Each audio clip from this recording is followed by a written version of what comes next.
It's a warm welcome to Sage today, who's here today to talk to you about the UK-Indian partnership and the new business that he's about to form in the new year in 2026. And I'm here to find out a few things about why this structure working between England and India is so important, especially in light of the fact that India is such a huge country with 1.5 billion people and England is much smaller. So first of all, Sage, could you tell me a little bit about your company and what you're looking to launch in 2026? Great. First change, not England, UK. Apologies, thank you. Okay. UK-India free trade, it's a government-to-government contract. UK-India free trade.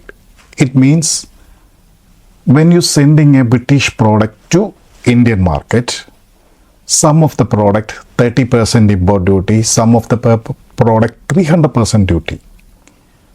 So as per the FTA, free trade agreement, these duties going either nil or reduced to a normal rate.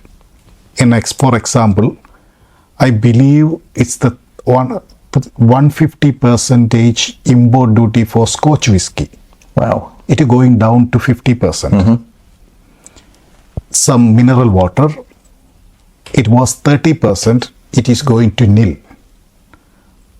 So that means a product or a manufacturer from UK, it's equal to he selling in London or Glasgow, he's selling to India. No duty. And another thing is no VAT as well.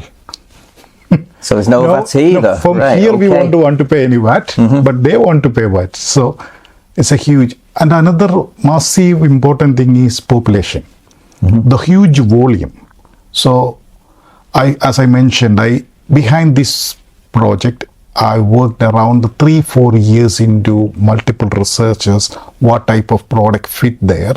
So based on that, I would say most of my inquiries are FCL, that means full container load, one container directly from the factory to Indian market. So one of my interesting questions here is, why should people work through you? So could you tell me a little bit about your journey to get to this point now? Because I think it's really important that people understand who you are and why you do what you do. Okay. Thank you. I have an experience within UK market, in UK for last 22 years. So before I come here, we started the business to UK as well. So in total, just under 25 years of my experience between UK and India, exports and imports, and also innovation as well. So that's one of the key area. And another thing is, I'm well connected in Indian market, I'm well connected in UK market. Through me, you can start an export, you'll get a networking franchisee or a collaboration within a second because of my connections, experience and network in India and in UK as well. And in terms of your connections, is that in different fields as well in terms of products, or is it all down one streamlined area like clothing or alcohol? No, I'm into different areas because I already have multiple experience in different areas. I have experience in IT innovation, I have experience in fashion, clothing, food and beverage, and a multiple range of products. Yes, I have multiple areas experience. I think what's really important then, if you've worked in all these different fields, I'm presuming you've got a few different success stories you'd like to tell me about? Definitely, based on the both successful and setbacks, who I am now here. So one of the greatest project I did is selling British fashion products in Indian market. And is there a market for that? I did that one, yes. Right, okay. I did in Delhi, Bangalore, and in my home state in Kerala where Thrissur is. So did a very successfully run that one. It was a mix of drop shipment, franchising and e-commerce as well. We competed with the local products. Our pricing was less than the local product. That was the advantage there. And do you find that the Indian population trust the British brands more than their own in certain cases then? Not certain cases, almost all cases, from my experience, still not only in the India, globally, British brands or British products are well trustable. Because of the association with the British label, you think, British the identity. not only label, made in England or made in UK is getting a high value there.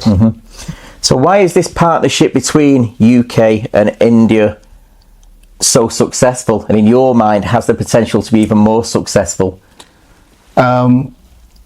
One important thing is population, because you can sell huge volume there.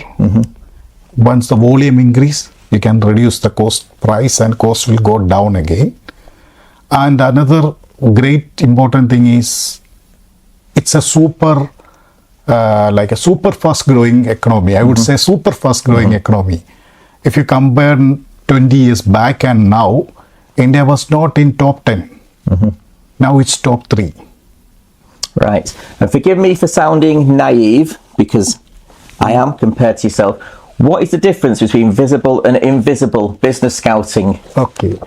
That's my specialty, Okay. personal specialty. I learned from my life experience. I told you lots of success stories and challenges. I learned from that one. So, visible business, if we're selling a product to India, it comes export import, franchising or partnership, whatever you mean, that's our visible.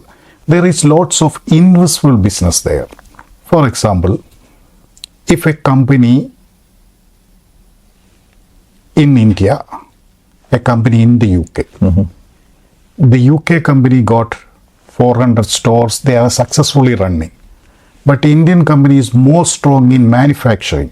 Okay. This manufacturing and this brand collaborate together, both companies' value go up. Okay, yes. So it's an invisible thing. Lots of British companies in the UK successfully running, the entrepreneurs nearly at a retirement age. They're looking for someone to hand over the business or something like that. So Indian businesses or entrepreneurs, they can be they can own this company or buy, not fully, 30%, 50% or 70%, then that's their company. The entrepreneurs, the owners, the existing founders can stay there. They will get money and a revenue in future as well. So that it's a collaboration between two companies. It is invisible because that's getting from the experience only. May I say one more example in course, that one?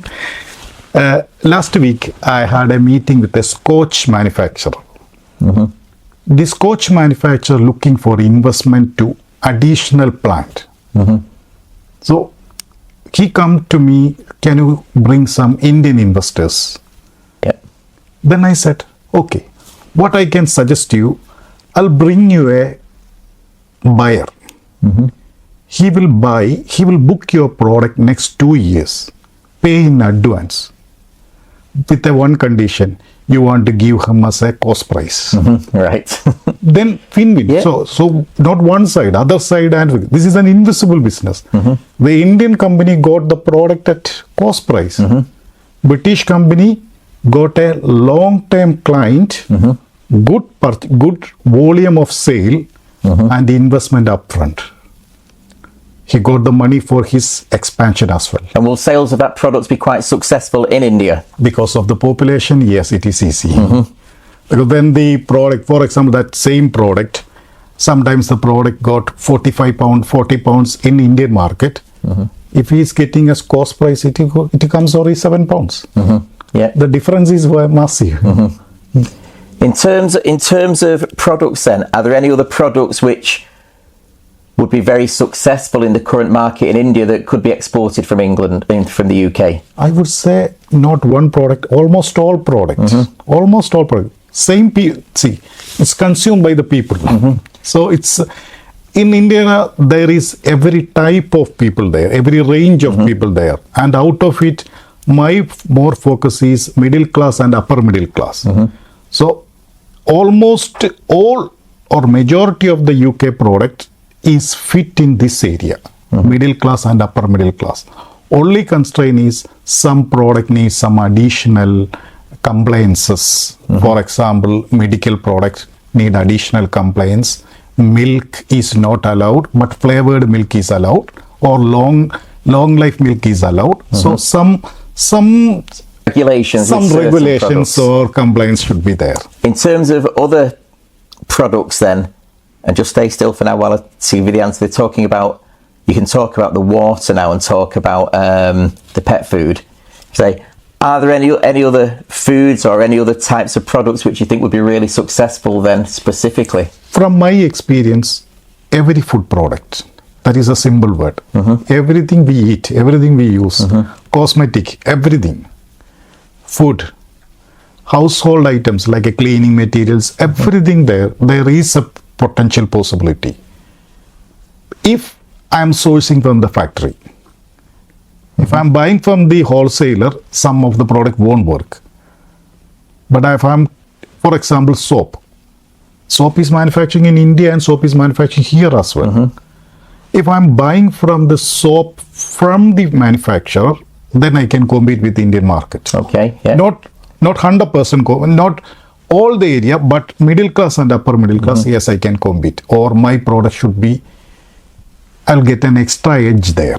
I understand. Because the made in England product. And then an interesting question I have in terms of your role, Sage, is how do you work within the process then, supporting both companies? Is it all from your office, or do you hold meetings with people? I'd love to know what your day-to-day business story is. I met people, networking, LinkedIn, and connecting people. And I have noticed that most of the people doesn't know, most of the SMEs in UK and India, even they don't know how potential this one. So first thing is educate them. Importance of this one. Second thing is, I do always a case study, potential case study. After getting this report, they come to know that the market is huge. Okay, Sage, I don't want all, but we can start here. So here, the main first side is educating them,